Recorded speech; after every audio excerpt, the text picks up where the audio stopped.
How to log into MetaTrader 5 account. What's up everyone? In this video I'm going to show you guys how you can easily log into your MetaTrader 5 account. But before getting started, make sure to head down below to give this video a like and subscribe to the channel.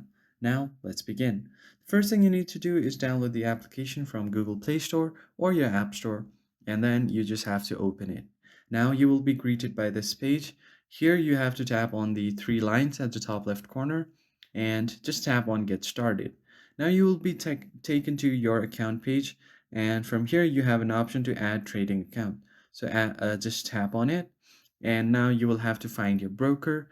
And if you don't have any broker, you are just going to search for meta codes like this, and just search for meta codes. It will show up right here. So the best suggestion will be shown on top, MetaCodes Limited. Tap on it. Now you will have an option to create a demo account or log into an existing account. If you want to create a new demo account, tap on here and it will help you create a new account.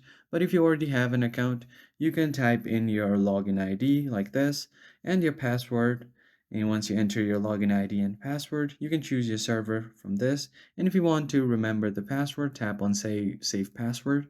And then if you have forgotten your password somehow, tap right here to recover it. And then tap on login and you should be logged into your account. If you found this video helpful, hit like, share, and subscribe. I'll catch you guys on the next one.